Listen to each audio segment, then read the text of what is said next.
시청자 여러분 안녕하십니까? 뉴스퍼레이드 이상목입니다.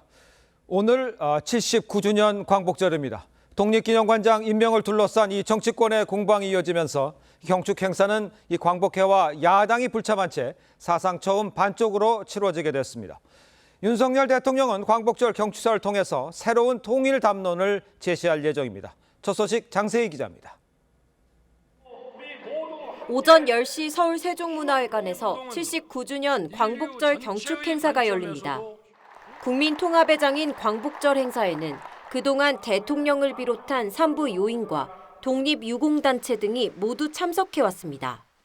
하지만 올해는 광복회와 야당이 빠진 채 반쪽 행사로 열리게 됐습니다. 김영석 신임 독립기념관장 임명에 반대하는 광복회와 더불어민주당 등 야권이 불참을 선언했기 때문입니다. 입법부 수장인 우원식 국회의장도 불참 의사를 밝혔습니다. 즉각 지명을 처리하라고 했는데 안 하면은 당 차원에서 정부가 주최하는 국가보훈부가 하는 광복절 행사에는 불참할 것으로 예상됩니다. 한동훈 대표와 추경호 원내대표 등 국민의힘 지도부는 경축식에 참석합니다. 윤석열 대통령은 경축사를 통해 새 통일 담론을 제시할 예정입니다. 자유민주주의 확장에 기반한 통일 담론을 강조하고 북한 주민들이 자유의 눈을 뜨도록 만들고 북한의 미래 세대들에게 자유통일의 꿈과 희망을 주겠다는 내용도 담길 것으로 전해졌습니다. 반쪽 광복절이 현실화된 가운데 김 관장 임명을 둘러싼 여야 공방은 당분간 지속될 전망입니다. TV조선 장세희입니다. 네, 이렇게 정부 주도 광복절 경축식에 불참을 선언한 이 광복회는 김구기념관에서 별도의 기념 행사를 개최를 합니다. 민주당 등 야권도 이 자리에 이제 참석할 예정인데 윤석열 정부가 역사를 왜곡하고 있다면서 규탄 행사도 계획을 하고 있습니다. 계속해서 조덕현 기자입니다. 김영석 신임 독립기념관장 임명에 반대하며 광복절 경축식 불참을 선언한 이종찬 광복회 회장. 회원들의 총의를 모아서 계속 거부할 수밖에 없죠. 광복회 등 일부 독립운동 유관 단체는 서울 용산의 백범 김구 기념관에서 별도 기념 행사를 개최합니다. 더불어민주당 등 야권은 효창공원 내 독립운동가 묘역을 참배한 뒤 광복회 주최로 열리는 별도의 광복절 기념식에 참석할 예정입니다. 백범 기념관 앞에서 친일 반민족 윤석열 정권을 규탄하는 성명을 발표할 예정입니다. 야권은 김영석 신임 독립기념관장을 뉴라이트 인사로 규정하고 임명 철회를 주장합니다. 윤석열 정권은 사실상의 정신적인 내선일체 단계에 접어든 대한민국 역사상 최악의 친일 매국 정권입니다. 김 관장은 자신에 대한 공세는 근거가 없다며 사퇴 요구를 일축한 상황. 독립기념관장을 임명을 받았고 제가 그것을 성실하게 수행하겠노라고 공적으로 약속한 마당에서 제가 사퇴될 이유가 전혀 없습니다. 국민의힘은 야당이 정부의 친일 프레임을 씌우고 통합의 장인 광복절을 분열의 무대로 변질시키고 있다고 지적했습니다. TV조선 조덕현입니다. 네, 꺾일 줄 모르는 더위가 이어지고 있지만 광복절을 맞아서 독립유공자 후손들의 보금자리를 지어주는 기부 마라톤 행사가 열리고 있습니다. 평소 기부 활동을 이끌었던 가수 션 씨는 81.5km 완주 도전에 나서고 있는데요. 현장에 나가 있는 취재기자 연결해 보도록 하겠습니다. 오현주 기자, 이른 아침이지만 폭염으로 무척 더울 것 같습니다. 기부 달리기 시작이 됐나요? 네, 그렇습니다. 오전 5시부터 81.5km의 기부 마라톤 대장정은 시작이 됐습니다. 이곳 옥수 한강공원에서 가수 션은 가장 먼저 이영표 전 선수 그리고 배우 임시완 씨 등과 출발을 했고요. 현재는 네 번째 팀과 약 한 27km 지점을 지나고 있습니다. 기부 마라톤은 총 45명의 페이서들이 션과 5인 1조를 만들어 번갈아 뛰는 방식인데요. 배우 진성규 씨, 권은주 마라톤 감독, 조원희 코치도 힘을 보탰습니다. 마라톤 풀코스의 2배의 거리를 뛰는 이유가 있는데요. 광복절의 의미가 담긴 81.5km를 완주하면 기업 후원과 개인 참가자들의 참가비를 더한 기부금으로 독립유공자 후손들의 안전한 보금자리를 짓는 데 씁니다. 올해로 5년째인데 총 45억 원의 기부금을 모아 15명의 안락한 집이 지금까지 마련됐습니다. 그리고 일반 참가자 16,300명도 오늘 저녁 상암에서 혹은 각자 자리에서 8.15km를 뛰게 되는데요. 모두 광복절의 의미를 되새기며 무사히 완주하기를 응원하겠습니다. 기부 마라톤 실황은 현재 TV조선 뉴스 유튜브를 통해 생중계되고 있습니다. 지금까지 옥수 한강공원에서 전해드렸습니다. 어제 국회에서는 야당의 주도로 현직 검사 탄핵 관련 청문회가 열렸습니다. 헌정 사상 처음으로 당사자도 없이 진행이 됐는데 민주당 전현희 의원이 권익위 간부 사망 사건을 언급하면서 김건희 여사를 향해 살인자라는 표현을 써 논란이 일고 있습니다. 여당은 전 의원의 제명을 촉구했고 대통령실도 국민 모독이라며 공식 사과를 요구했습니다. 이채림 기자의 보도입니다. 텅 빈 증인석에 임은정 대구지검 부장검사만 혼자 앉아 있습니다. 김영철 서울 북부지검 차장검사에 대한 탄핵 사유를 조사하겠다며 야당이 주도한 청문회엔 전체 증인 20명 가운데 김 검사를 비롯한 17명이 불출석했습니다.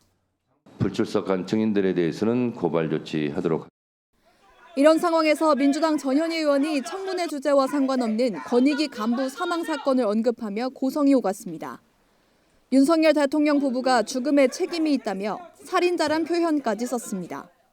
김건희 윤석열 부부 비호하기 위해 유능하고 강직한 공직자 한 명이 억울하게 희생된 거다.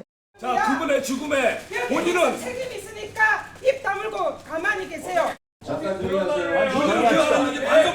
이런 말을 할 자격이 없어요. 국민의힘은 용납할 수 없는 범죄적 막말을 했다며 의원 전원 명의로 전 의원 제명을 촉구하는 결의안을 제출했습니다. 대통령실도 국민을 향한 모독이라며 공식 사과를 요구했습니다. 일방적인 주장에 근거해 거친 말을 쏟아낸 것은 한 인간에 대한 인권 유린이고 국민을 향한 모독입니다. 걸핏하면 공무원을 국회로 불러 윽박지르고 협박성 발언을 해 고인을 죽음에 이르게 한 건 민주당이라고도 했습니다. 공무원들은 이 국회 위증에 대해서는 아주 연금까지도 다 없어지고 공무원 자격까지 박탈될 수밖에 없는 상황이니까. 해당 간부는 청문회 등을 포함해 7, 8차례 국회에 불려갔던 것으로 알려졌습니다. TV조선 이채리입니다. 네, 앞서 전해드린 대로 김형석 독립기념관장 임명 논란이 이어지면서 사상 처음으로 정부 공식 경축식과 이 독립운동단체 기념식 따로 열리는 이 반쪽 광복절이 현실화됐습니다. 김민수 국민의힘 전 대변인, 조기현 더불어민주당 법률위 부위원장과 함께 정치권 소식 자세히 짚어보겠습니다. 안녕하십니까? 반갑습니다. 자, 먼저 제가 이제 언급해드린 대로 독립운동단체들이 결국 백범기념관에서 정부 행사와 따로 이 별도의 기념식을 개최를 합니다. 반쪽짜리 광복절이 된 이 상황은 먼저 어떻게 봐야 될까요? 너무나 안 좋죠. 네. 보기가 안 좋죠. 네, 그리고 이 광복절의 의미를 굉장히 퇴색시키는 정치적 행위라고 봅니다. 네. 여기 지금 대한민국이 일제강점기를 거쳐서 6.25 전쟁을 거쳐 진짜 세계 최빈민국에서 지금의 자랑스러운 대한민국을 만들어 왔는데요. 예. 이 날을 기념하는 날 아니겠습니까? 우리 국민 모두가 축제의 장이어야 되고 정말 즐거운 행사여야 되는데 네.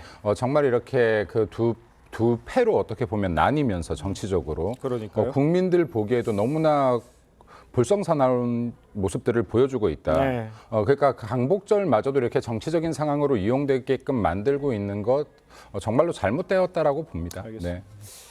모두가 다 뭐 이게 좀 정당한 일인지는 모르겠습니다만 우원식 국회의장도요 정부 주최 행사에 불참하겠다고 이제 한 상황이죠. 입법부 수장이 국가 행사에 불참한다? 이것도 또 어떻게 이해를 해야 되겠습니까? 그러니까 어제 늦은 시간에 입장을 발표했습니다. 맞아요. 그만큼 고심이 많았다는 거겠죠. 네. 강복 회장을 찾아뵀을 때도 강복 회장은 그래도 국회의장은 참석해야 되는 거 아니냐라는 입장까지 전달받았음에도 불구하고 예. 여러 가지 문제를 고심한 것 같습니다. 국회 입법수장으로서 사실은 정부 행사에 참여하지 않는다는 거는 진영을 떠나서 뭐 비판의 대상이 될 수 있다는 것을 국회의장께서 모를 리는 없습니다. 그럼에도 불구하고 예. 본인이 독립운동가 후손이기도 한 점, 또 국회의장은 역시 헌법 수호의 책임을 같이 지는 또 입법부 수장이라는 점, 예. 이런 점을 고려했을 때 예. 지금의 어떤 사태에서 국회의장이 참가하는 것이 광복절의 의미를 퇴색하는 지금의 국면에 도움이 되는 것인가, 이런 방식으로 표현하는 것이 오히려 이 광복절의 의미를 되새기고 또 이후에 이런 논란을 더 확대되거나 하지 않도록 하기 위한 부분으로서 이런 식의 행위를 할 수밖에 없다, 이런 입장이신 것 같습니다. 그러니까요. 예, 이런 상황인데 김영석 관장 임명 철회를 요구한 이종찬 광복회장이요. 김 관장 임명 배경에 김구 선생을 테러리스트로 만들려는 음모가 있다. 이렇게까지 주장을 하고 있어요. 관련해서 김영석 관장의 입장까지 함께 좀 들어보겠습니다. 이거는 거대한 음모 속의 한 사람입니다. 그분의 목적은 뭐냐? 이승만 대통령 훌륭한 분인데 그분은 이혼해서 마치 건국 대통령으로 아주 신격화시키면서 또 한편으로는 백범 김구 선생이 고아 총진우를 죽인 암살한 테러리스트로 전락시키려는 이 거대한 작업이 지금 진행되고 있습니다. 제가 한 번이라도 김구를 뭐 죽여야 한다든지 김구가 나쁜 사람이라든지 비방하거나 폄훼한 적이 없는 사람입니다. 근거를 제시해 주시면 좋을 것 같아요. 그 김구를 테러리스트로 만든 거대한 음모로 다른 거 다 떠나서 요 주장에 대해서는 어떻게 봐야 되는 겁니까? 지금 이종찬 그 광복회장은 지금 이 정도면 역사적 망상에 저는 시달린다고 보고 있어요. 예. 그리고 지금 저는 김구를 대한민국 6천만 국민 중에서 김구 선생님을 누가 테러리스트로 보겠습니까? 어떤 예. 사람이 비하하겠습니까? 근데 전 이것보다 더 심각한 것은 이승만 대통령을 건국 대통령으로 신격화시킨다는 부분입니다. 이승만 대통령 건국 대통령 아닌가요? 대한민국 국민들 아버지라고 못 부르나요? 홍길동인가요, 이게? 결혼기념일, 부모님의 결혼기념일 너무나 중요하죠. 예. 근데 그날을 내가 태어난 내 생일이라고 우기면 안 되는 겁니다. 예. 부모님이 결혼하신 날 정말 중요해도 그날이 내 생일은 아니죠. 내가 태어난 날은 아니죠. 예. 예. 근데 이러한 것들을 지금 만약에 이렇게까지 역사적인 왜곡을 스스로 하고 있다라고 하면 전 강복회장, 이종찬 강복회장 굉장히 문제 있다라고 봅니다. 이분이야말로 강복회 자리에 회장으로서 있어야 되는 분인지 저는 굉장히 의심스럽다는 말씀을 드리고요. 예. 이 정도 발언까지 나왔으면은 국민의힘에서도 입장 표명 정확히 해야 되는 겁니다. 정확하게 해야 되는 것이고 이승만 대통령 당연히 건국 대통령이고 건국의 아버지 맞죠. 네. 이를 통해서 대한민국의 토대를 이룬 것이죠. 그리고 자유선거가 시작된 것이고요. 예. 토지개혁, 농지개혁을 통해서 대한민국 국민이라면 자기가 농사지은 것들 자기의 재산으로 삼을 수 있게 된 거죠. 지금의 대한민국 토대를 지금 분명히 이승만 대통령이 만들었음에도 불구하고 예. 이것을 지금 신격화시키는 과정이라고 하고 예. 김구 선생을 테러리스트라는 표현까지 한다라고 하는 것은 이건 지금 강복회장이 망언 수준까지 발언을 했다라고 저는 봅니다. 알겠습니다. 이에 대해서 명확한 입장 국민의힘에서도 내시길 바랍니다. 알겠습니다. 네. 국민의힘에서도 입장을 내야 할 정도로 망언에 가깝다 이렇게 얘기를 하셨는데 김구 선생을 테러리스트로 몰려는 이런 그 발언에 대해서는 어떻게 생각하세요? 그럴 만한 배경들이 있지 않습니까? 지금 오늘 출간되는 책이 있습니다. 예. 테러리스트 김구라고 낙성대 경제연구소 연구위원 정한기 교수가 아마 집필한 책으로 알고 있습니다. 네. 명백히 이런 배경들이 있는 거죠. 낙성대 경제연구소가 어떤 단체입니까? 사실 뉴라이트 이론을 집대성한 반일 종족주의라는 책을 2019년에 출간을 했고요. 그걸로 네네. 문제가 많이 됐습니다. 이 책은 일본에서 오히려 더 많이 팔렸습니다. 예. 그래서 일본 우익들이 굉장히 필독서로 읽을 정도의 책이었다고 하고요. 이런 연구를 하는 것이 낙성대 연구소고 거기에 연구위원으로 있는 정한기 교수가 테러리스트 김구라는 책을 오늘 펴냅니다. 낙성대 경제연구소 출신 박이택 이사, 지금 독립기념관 이사로 갔습니다. 그리고 한국학중앙연구소 소장도 낙성대 경제연구소 출신일 겁니다. 아마 예. 이런 이론을 정립하고 이런 이론을 전파하고 있는 분들, 그중에 오늘 출간되는 테러리스트 김구라는 책을 편 분이 소속된 낙성대 경구연구소가 이 주요 역사단체 기관에 계속 임명되고 있는 상황들을 보면 예. 이종찬 광복회장께서 보기에는 이걸 하나 탁 찍어서 한 얘기는 아니지만 네네. 전체적으로 이러한 것도 여러 가지 역사 기획 중에 하나로 되고 있는 게 아니냐 이런 문제 제기 충분히 할 수 있는 상황이라고 봅니다. 그렇습니다. 예. 네, 독립기념관장 임명을 지금 바탕으로 정부를 친일무리하고 대통령을 친일무리하고 그리고 여기 정부 여당을 친일무리하는 지금 이 강복회장의 자세는 너무나 안 좋을 뿐더러 예. 이 강복절이라는 국가의 정말 축제의 날을 이 날에 지금 국민 갈라치기 이걸 정쟁으로 사용한다는 건 너무나 바람직하지 않은 모습입니다. 예. 그리고 지금 이분께서 이승만 대통령을 특히나 발언 내용의 진위를 보면 폄하한 거나 마찬가지거든요. 아하. 그러니까 이러한 부분들에서는 역사적 인식에 대해서 이종찬 회장 굉장히 문제가 있다라는 점 다시 한번 짚어드리고 싶고 예. 그리고 중요한 것은요. 한마디만 더 하겠습니다. 네네.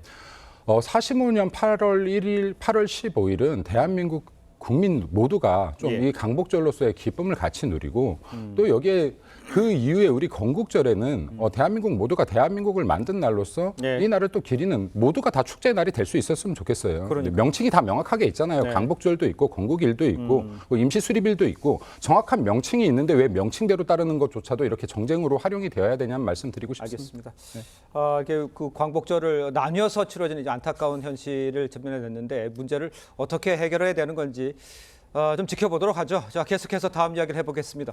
헌정 사상 처음으로 열린 이 검사 탄핵 청문회에서 권익위 간부 사망 사건을 놓고 여야가 충돌을 했습니다.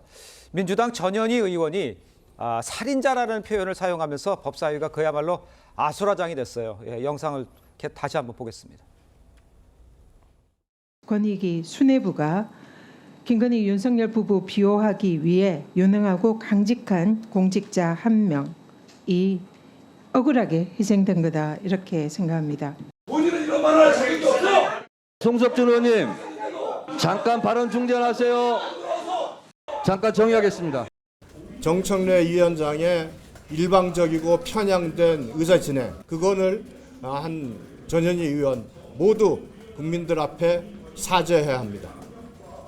근거 없는 일방적인 주장에 근거해 거친 말을 쏟아낸 것은 한 인간에 대한 인권 유린이고 국민을 향한 모독입니다. 민주당의 공식적인 사과와 납득할 만한 설명을 요구합니다. 글쎄 이제 책임을 이제 대통령 부부에 있다라는 얘기를 하면서 이제 아수라장이 된 거잖아요. 어제 상황을 어떻게 보셨습니까? 부끄럽죠. 이거 국민들 보기 참 부끄럽습니다. 네. 국회가. 국회 한 달 예산만 600억이 넘어요.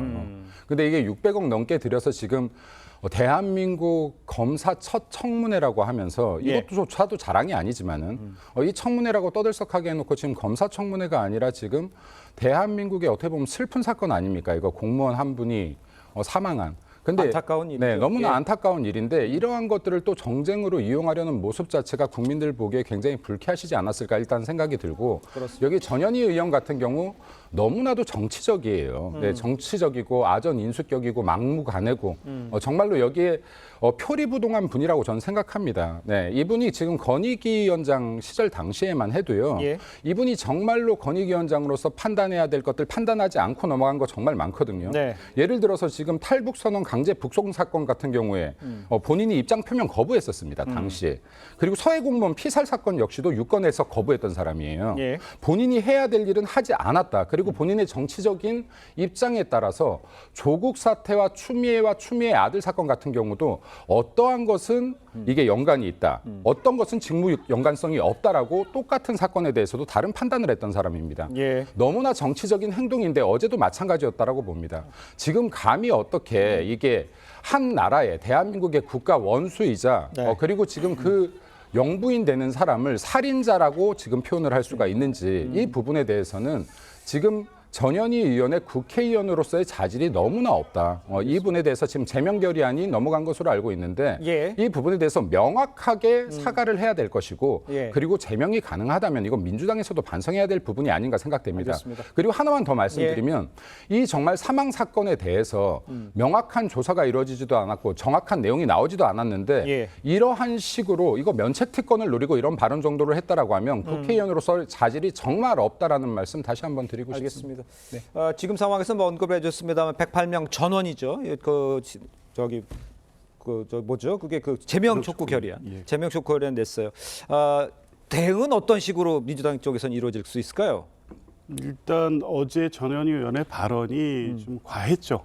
그런 표현 자체는 좀 문제가 있었다고 봅니다. 예. 그렇다고 하더라도 이게 당장 국회의원을 제명할 정도의 문제인가. 그리고 어제 전개된 상황 자체가 그렇게 의도하고 작정하고 한 발언으로 볼 수 있는가, 이런 여러 가지 좀 검토할 부분이 있습니다. 어제는 뭐 김영철 검사에 대한 탄핵 조사 청문회였기 때문에 그 자리에서 왜 이런 언급이 되기 시작했는지가 문제입니다. 근데 따라가다 보면 어제 김건희 여사께서 증인으로 출석 대상이었는데 나오시지 않았습니다. 이게 코바나 콘텐츠 협찬 의혹 사건에 대한 이 문제였는데 이제 그 부분을 언급하기 위해서 발언을 시작하는 과정에서 송석준 의원이 거칠게 항의하면서 논쟁이 시작된 겁니다. 맞아요. 그 과정에서 나온 말이긴 한데 표현에 부적절했죠. 그런데 이 어제 청문회는 뭐 핵심 증인들 김영철 검사 본인부터 해서 검사들이 전혀 출석하지 않았기 때문에 청문회 자체가 정상적으로 진행되지는 않았습니다만 적어도 김영철 검사에 대한 탄핵의 내용을 확인하고 조사할 필요성이 있어서 제기된 거고 그 과정에서 김건희 여사 관련된 문제도 틀림없이 언급될 수밖에 없기 때문에 그거를 언급하는 과정에서 생긴 우발적 사안입니다. 여기에 이걸 발끈해서 바로 제명 결의안을 제출하고 대통령실도 불과 곧바로 이 반박하는 논평을 냈는데 표현이 굉장히 거칠었습니다. 이렇게 해서 이게 수습될 수 있는 문제인가 싶긴 합니다. 그 변호사님은 지금 우발적이라고 얘기를 하셨지만 우발적이지만 그 내용이 있었다 이렇게 뒤에다 방점을 찍으셨는데 넘지 말아야 할 선을 넘은 발언이라고 생각하지는 않습니까? 저렇게까지 저는 표현하면. 개인적으로 그런 측면도 분명히 있다고 봅니다. 그래서 이 부분에 대해서는 이후에 이제 법사위 과정에서 적절한 입장 표명을 하는 것도 필요하다고는 생각합니다. 알겠습니다. 자, 어제 이제 과방위에서는요, 방송장악 2차 청문회도 열렸습니다. 탄핵 소추로 직무 정지된 이진숙 방통위원장 출석을 해서 야당 의원들과 신경전을 또다시 벌인 상황이 됐죠. 영상으로 먼저 보시겠습니다.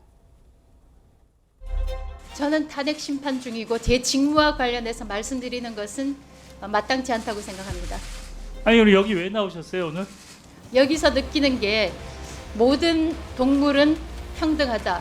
그러나 몇몇 동물들은 더 평등하다라는 아니, 그 말을 떠올리게 됩니다. 여기가 동물농장입니까? 지금 동물농장이라고 얘기하는 겁니까? 그러니까 말할 때 조심하십시오. 어디서 오더를 받았다든가 하는 말씀은 정말 지금- 증인이지만 굉장히 모욕적이라고 생각합니다. 아니 지금 와서 국회를 모욕하고 있잖아요. 아무 말도 안 해요. 자, 이제 계속되는 뭐 청문회 더 이상 글쎄요, 뭐 진실을 밝히는 그런 청문회는 아니고요. 그냥 정쟁으로만 치닫고 있는 상황입니다. 어제 것은 어제 청문회 또 어떻게 보셨는지 좀 궁금합니다. 과방위가요. 과학기술정보통신위원회예요. 과방위가 이렇게 할 일이 없나 일단 이 말씀 좀 드리고 싶습니다. 여기에 대한민국 지금 전 세계가 지금 4차 산업혁명으로 인해서 지금 과학기술을 어떻게 하면 발전시킬지 어떻게 해야지 대한민국의 각 국의 잠재 역량을 성장시킬지를 고민하고 있는데 과방위가 진짜 할 일이 이런 것뿐이 없나. 이런 정쟁용 소모를 하는데 국가 예산 국회 이렇게 쓰면서 이런 짓을 계속해야 되는가 하는 말씀을 좀 드리고 싶고 지금 이게 마치 공영방송을 장악하기 위한 지금 정부 여당의 노림수라는 식으로 계속 몰고 가고 있는데 이거 아니죠. 이거 2017년도에 문재인 정권 초기 당시에요. 여기 국회의원 만찬회에서 실제로 9단계 로드맵까지 그려졌던 KBS, MBC 사장 해임권부터 이 전략들 다 짰던 것들 다 이미 이거 사실로 공표되지 않았습니까? 이거 민주당이잖아요. 그리고 이 다음 달에 실제로 KBS, MBC 노조들 어떻게 했습니까? 바로 파업 들어가지 않았습니까? 공영방송을 장악하려고 시도했던 것이 민주당이고 지금도 방송사법이네 사법이네 하면서 지금 이거 강행하고 있는 건 역시도 어떤 쪽에서 정권을 잡든 간에 공영방송만큼은 민주당 손아귀에 잡겠다라는 법 아닙니까 결국에는. 근데 이것을 통해서 지금 이 과방위가 정말 움직이지조차도 못하게 이 방통위가 움직이지조차도 못하게 하고 있는 것 민주당이 반성해야 됩니다. 반성하시고 이거를 계속해서 정부의 언론 장악 시도라고 보지 말고 민주당이 공영방송을 장악하기 위해서 얼마나 이렇게 소모적인 정쟁을 벌이고 있는지 한 번 정도 좀 반성해 주시기 바랍니다. 그 조기현 변호사에게 이렇게 여쭙게요. 여야의 주장 우리가 처음부터 계속 반복해서 얘기를 했습니다. 그 주장은 떠나서 이 청문회 이게 실효성이 있는 겁니까? 이거 뭐하러 이렇게까지 계속 해야 되는 상황인지 국민의 입장에서 좀 답답할 것 같아요. 뭐 그렇게 보실 수밖에 없는 상황은 맞습니다. 그런데 적어도 국회가 적법 절차에 의해서 국회법에 따라서 하고 있는 청문회입니다. 증인들은 출석 의무가 있고 국회 증언 감정에 관한 법률에 따라서 증언의 의무가 있습니다. 국회의원이 물으면 답해야죠. 억울한 일이 있고 부당하고 사실에 맞지 않는 일이면 하나하나 소명하면 됩니다. 그러니까 이번에 이 공영방송 이사 선임 관련해서 절차적 문제, 실체적 문제에 대해서 계속 문제 제기가 돼 왔다고 하면 어제 방통위 부위원장도 마찬가지고 이준석 위원장도 마찬가지고 본인 둘이 한 일이기 때문에 7월 30일에 무슨 일이 있었는지에 대해서 정확히 따져보자면 답변을 해야죠.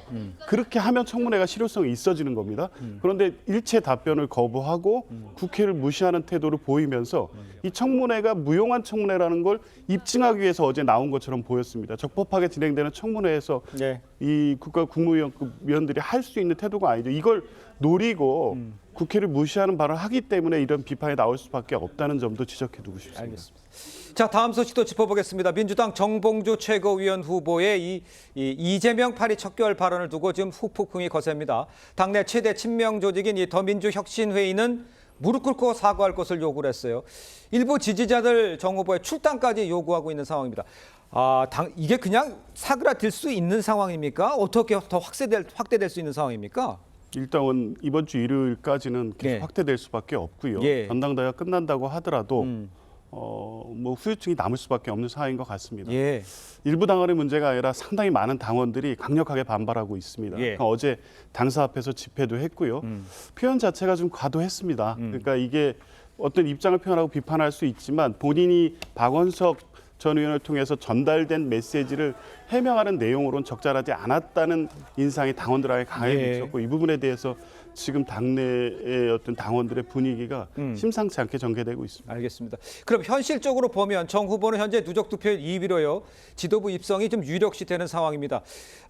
그러니까 이런 상태에서 뭐 최고위원이 될 수는 있지만 밖에서 봤을 때 어느 정도 역할, 또 정봉주 최고위원은 어떤 역할을 할 수 있게 될까? 이런 거에 대해서는 어떻게 생각하십니까? 정봉주 의원이 저는 이게 우발적인 발언이라고 생각하지 않거든요. 그러니까 이 과정에서 지금 어쨌든 이재명 당대표의 발언을 통해서 순위가 바뀌게 되니, 최고위원 순위가 바뀌게 되니 이 부분은 이제 라디오를 통해서 이재명 당대표 같은 사람은 대통령이 돼서 안 된다라는 발언도 나갔고요. 네, 그리고 이 사람이 공직자 출신이라 저기 약간의 자기 비난도 참지 못하는 사람이다. 이런 발언들도 했거든요. 근데 이 정도 수위를 했다는 것은 이미 지금 민주당의 전당대회는 누적 집계 방식이라 표 계산을 철저히 했을 것이다. 내가 이 정도 발언을 해도 이미 내가 최고위원회에서 아웃되는 상황은 면한다라는 것을 철저한 계산하에서 나온 발언이라고 보고 있기 때문에 최고위원으로 들어가게 된다라고 하면은 본인의 정치적 영향력을 키우기 위해서라도 그 포지셔닝을 할 것으로 판단됩니다. 네, 그래서 이제 뭐 좀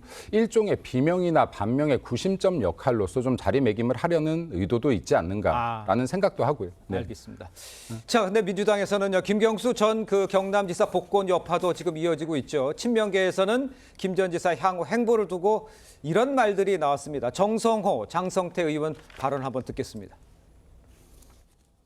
전혀 근거 없는 얘기고요. 실질적으로 정치를 다시 하려고 하면 본인 조직이라든가 당원의 지지라든가 또 이런 게 있어야 되지 않겠습니까? 저는 아마 김경수 지사님이 만약 마음의 준비만 되신다면 저는 지명직 최고까지도 아마 이재명 대표께서 고려하고 계시지 않을까 하는. 김경수 전 지사가 최고위원이 될 수도 있습니까? 지명직? 그냥 아이디어 차원에서 하시는 얘기 같습니다. 그렇습니까? 근데 뭐 일단 올 12월에 귀국을 하고 나면 아마 뭐 내일 결과는 어떻게 뭐 바뀔 일은 없겠지만 이재명 대표가 다시 당 대표가 되신다면 여러 경로를 통해서 만나거나 입장을 전달 받을 거고 일체 중요한 거는 김경수 전 지사가 향후 이제 정치 행보를 할 것인가 하면 어떤 방식으로 할 것인가에 대한 여러 가지 고민을 하고 있을 겁니다. 그리고 엊그저께 복권 직후에 발표한 페이스북 글을 보면 어떤 역할을 마다하지 않겠다는 입장도 갖고 있는 것 같습니다. 그렇다고 하면 그게 뭐 최고위원이 될지 아니면 당내에서 어떤 목소리를 내는 세력화가 될지 지금은 뭐 규정하기는 어렵지만 적어도 어떤 역할을 하게 될 것이고 이재명 대표도 분명히 환영하고 당의 다양성과 외연 확대에 도움이 된다고 판단하고 있기 때문에 어떤 역할을 당에서 공식적으로 요구할 수도 있을 것 같습니다. 예, 밖에서 봤을 때는 김경수 전 지사는 어떤 역할을 할 것 같아 보이세요? 사실 이게 김경수 지사가 이번에 사면 복권됐다라고 해서 민주당의 이재명 체제를 흔들기에는 굉장히 약하다라고 봅니다. 왜냐하면 이재명 체제가 뭐 비록 사법 리스크나 그리고 굴종적인 복종에 의해서 이게 부실공사이긴 하지만 지금 예. 콘크리트처럼 단단한 체제이다. 그래서 지금 이게 김경수 복권으로 인해서 이재명 체제가 흔들릴 일은 없을 것이다라고 개인적으로 보고요. 예. 근데 김경수의 역할이 나오기 위해서는 이재명 당대표의 사법 리스크 중에 단 하나라도 현실화되는 과정이 필요할 것이다라고 봅니다. 네, 알겠습니다. 자, 오늘 급하게 달려왔습니다. 두 분 말씀 오늘 여기까지 듣겠습니다. 고맙습니다. 네, 김건희 여사 명품 수수 의혹에 대한 이 검찰의 수사의 핵심, 이 김 여사 과연 그 제품을 사용했느냐 이겁니다. 검찰이 김 여사로부터 제출받은 이 명품과 몰카 영상을 정밀 분석한 결과 같은 제품이고 사용하지 않은 상태인 걸로 확인한 것으로 알려졌습니다. 자, 이런 결론을 어떻게 낸 건지 황병준 기자가 전하겠습니다. 2022년 9월 온라인 매체 서울의 소리 이명수 기자가 백화점에서 디올 파우치를 구매합니다. 이거 새 제품이냐면 환불 제품 부탁드리겠습니다. 선생님이 좀 해주세요. 내 지금 찍고 있으니까 영상으로. 제품 확인을 위해 파우치를 펼치자 버튼이 보이고 아래쪽 버튼에 붙은 투명 스티커가 반쯤 떼어진 모습입니다. 당시 매장 직원이 떨어진 스티커를 다시 붙이고 포장하는 과정에서 버튼과 스티커 사이에 여러 개의 기포가 생긴 모습도 영상에 담겼습니다. 검찰이 김 여사 측이 제출한 파우치와 서울의 소리가 제출한 원본 영상을 확대해 정밀 비교했습니다. 그 결과 기포의 숫자와 모양, 스티커가 붙은 형태 등으로 볼 때 동일한 파우치라고 결론 내린 것으로 알려졌습니다. 검찰은 최 목사가 주장한 제품 일련 번호 확인도 시도했지만 디올 측으로부터 제품 고유 번호는 없다는 답을 들었습니다. 고객님들께서 확인할 수 있는 유의미한 넘버를 제품에 새겨놓고 있지는 않습니다. 핵심 증거 분석을 끝낸 검찰은 조만간 최종 결론을 내릴 전망입니다. TV조선 황병준입니다. 며칠 전에도 금은방 관련 소식 전해드렸는데요. 어제 서울의 한 금은방에서 남성이 여사장의 얼굴에 스프레이를 뿌린 뒤 금반지 120돈을 훔쳐 달아나는 일이 벌어졌습니다. 경찰은 용의자를 추적 중입니다. 이나라 기자의 보도입니다. 이른 오전, 흰 모자를 둘러쓴 남성이 금은방 의자에 앉아 있습니다. 금은방 사장이 영업 준비를 위해 금고로 들어가자 남성이 주머니에서 스프레이를 꺼내 들고 뒤쫓아갑니다. 잠시 뒤 비명소리가 들리고 모자가 벗겨진 남성이 황급히 금은방을 뛰어나옵니다. 사장이 달려와 도움을 청해보지만 남성은 관리인을 밀치고 건물 후문으로 도망칩니다. 서울 강동구 금은방에서 강도 사건이 일어났습니다. 범인은 금은방 사장을 따라 금고가 있는 이 방으로 쫓아온 뒤 범행을 저질렀습니다. 경찰 조사 결과 범인은 금반지를 보여달라고 한 뒤 사장 얼굴에 정체불명의 스프레이를 뿌리고 120돈 상당의 금반지를 빼앗아 달아났습니다. 시가로 5천만 원이 넘습니다.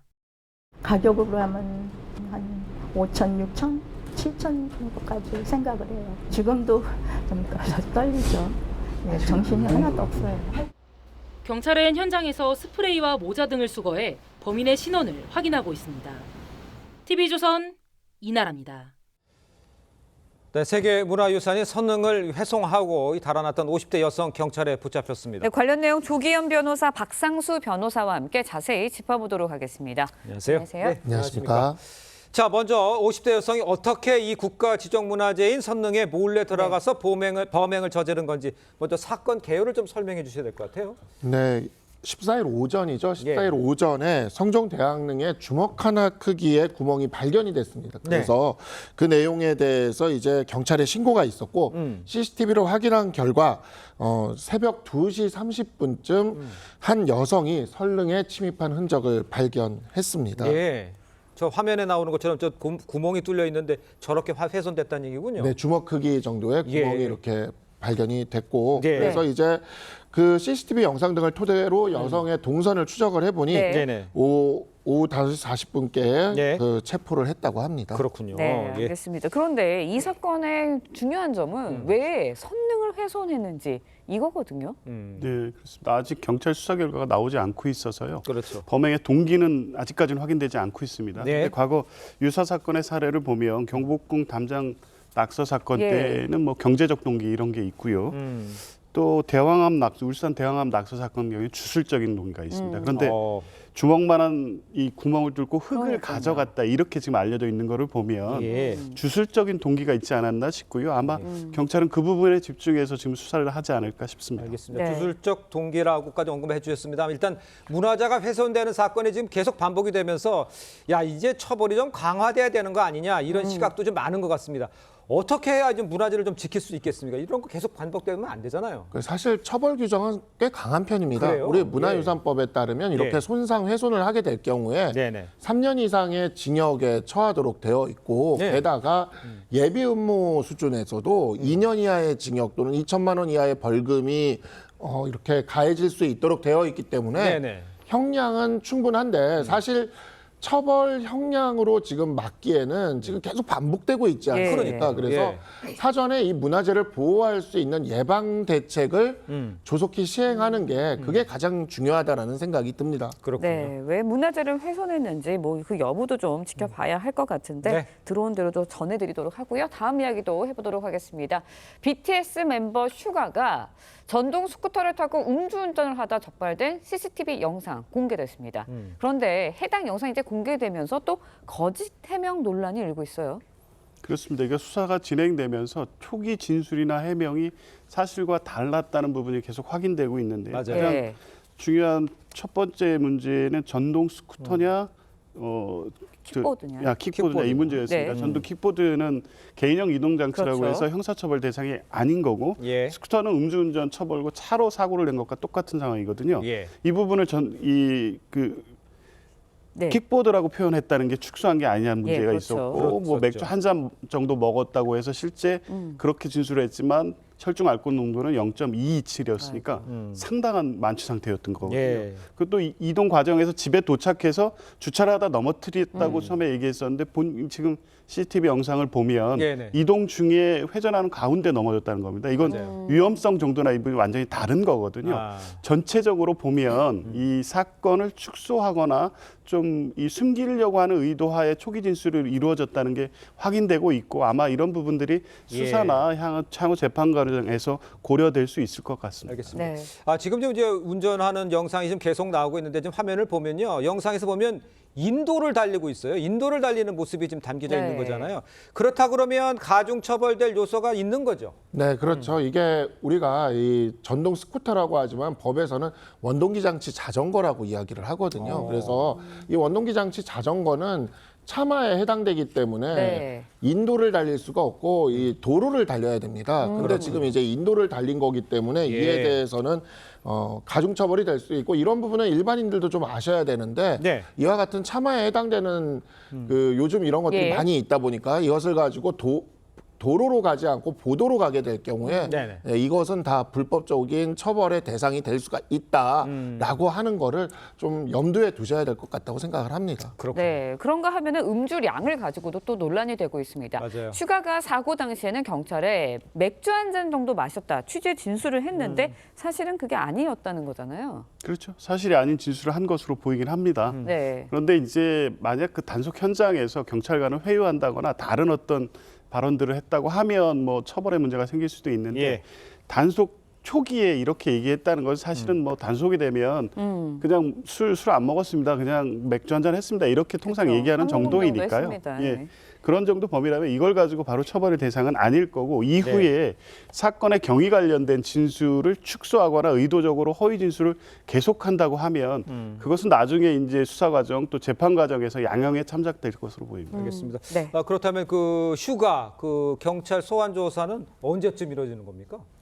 지금 현재 슈가가 복무 중이죠. 그런 상황이다 보니까 이 경찰 조사를 한다 그래도 그 일정 등이나 이런 협의가 좀 필요합니다. 그래서 지금 뭐 당장 이루어지기는 좀 어려울 수 있을 것 같고 다만 이와 같은 축소 진술이나 했던 이러한 여지가 좀 감안될 수도 있지 않을까. 그래서 조사 과정에서는 좀 성실히 조사에 임하는 것이 추후 이제 양형 등의 요건에서도 도움이 될 것이다. 이렇게 좀 조언을 드리고 싶습니다. 알겠습니다.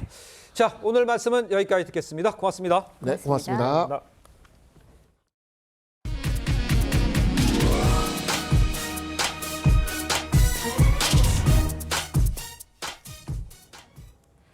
우크라이나가 러시아 본토를 공격한 지 9일째입니다. 러시아는 격퇴를 주장하고 있지만 우크라이나의 진격은 계속되고 있는데요. 우크라이나의 공격을 받는 러시아 본토 지역들은 비상사태를 선포했고 우크라이나군은 러시아군 100여 명을 생포했다고 주장했습니다. 구민성 기자의 보도입니다. 우크라이나군이 점령한 러시아 수도자 곳곳에 군용 차량이 불에 탄 채 버려져 있습니다. 민가는 전기가 끊기고 주민들은 구호품을 받아갑니다. 우크라이나는 현지 시간으로 14일 러시아 본토 쿠르스크를 9일째 공격해 1-2km를 더 진격했다고 밝혔습니다. Бажаю здоров'я, шановні українці, українки. За сьогодні вже кілька разів доповідав головком Сирський. 우크라이나군은 이 과정에서 러시아 군인 100여 명도 생포했다고 주장했습니다. Завершено пошук та знищення противника в населеному пункті Суджа. З початку доби в полон взято понад 100 службовців противника. 이번 지상전으로 우크라이나군도 러시아와 똑같이 국경지대 방어를 위한 완충지대를 확보한 셈입니다. 다만 우크라이나가 병력과 자원이 부족해 러시아 본토 공격을 장기간 지속하긴 어려워 보인다는 관측도 나옵니다. 러시아 언론은 접경 8개 주와 모스크바 인근 지역에서 드론 117대와 미사일 4기를 격추하는 등 우크라이나 공격을 물리치고 있다고 보도했습니다. 러시아 측은 폭격으로 파괴된 민가와 민간인 피해 등을 공개하며 여론전도 펼치고 있습니다. TV조선 구민성입니다.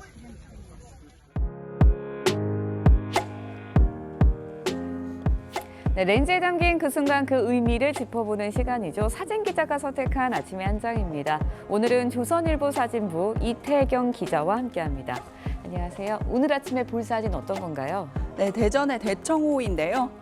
대청호의 무인도 고래섬이 밀가루를 뒤집어 쓴 듯 하얗게 변한 모습입니다. 이 섬에서 도대체 무슨 일이 일어나고 있는 건지 현장 모습 사진으로 만나보겠습니다. 한겨울에 눈이 내린 듯 하얗게 변한 섬, 고래섬을 이렇게 만든 범인들은 바로 가마우지입니다. 과거 대청호는 짙은 녹음이 어우러진 풍경을 자랑하는 곳이었는데 요즘은 생명력을 잃어가는 모습입니다. 바로 가마우지 배설물 때문인데요. 가마우지 배설물은 산성이 강해 풀과 나무를 하얗게 말라 죽게 하고 수질과 토양에도 악영향을 끼칩니다. 네, 아름다운 모습이라고 생각했는데 실제로 보니 상황이 심각해 보이는데요. 이 가마우지들 철새 아닌가요?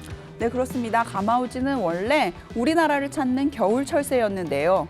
기후변화와 생태계 파괴 등의 영향으로 일부 개체가 우리나라에 눌러앉으며 터세화했습니다. 개체 수도 늘었는데요. 이 가마우지는 또 유별난 먹성을 자랑하기도 해서 어민들도 울상짓게 만듭니다. 이렇게 피해가 늘자 환경당국은 지난 3월 가마우지를 유해조류로 지정했습니다. 유해조수 지정으로 총기 포획도 가능해졌지만 얼마나 효과가 있을지는 아직 알 수 없어 걱정은 계속되는 상황입니다. 네, 동물들과도 잘 지낼 수 있는 방법, 슬기롭게 잘 해결할 방법 찾아야 할 것 같습니다. 지금까지 아침 한 장이었습니다. 지난 밤사이 서울은 열대야가 이어지며 25일째 연속 열대야가 나타나고 있습니다. 광복절인 오늘도 전국 대부분 지역에 폭염특보가 발효 중인 가운데 체감온도 35도 안팎으로 매우 무덥겠습니다. 오늘 한낮 기온은 서울과 춘천이 34도, 청주 35도까지 기온이 오르겠고요. 강릉은 31도, 울산은 32도로 동쪽 지역은 비교적 기온이 낮겠습니다. 오늘도 대기 불안정으로 인해 곳곳에 소나기가 내리겠습니다. 수도권을 포함해 전국 대부분 지역에 5에서 40mm, 호남 지방은 5에서 60mm의 비가 예상됩니다. 특히 호남은 시간당 30mm 이상의 비가 강하게 내릴 수 있겠습니다. 오늘 아침까지 내륙으로는 짙은 안개가 끼겠고요. 제주는 오늘부터 모레까지 최대 100mm 이상의 비가 내리겠습니다. 폭염과 열대야는 주말을 지나 다음 주까지도 이어지겠습니다. 오늘의 날씨 이나일입니다. 네, 이상으로 목요일 광복절날 보내드린 뉴스퍼레이드 마칩니다. 네, 저희는 내일 아침 7시 30분에 다시 찾아뵙겠습니다. 시청해주신 여러분 고맙습니다.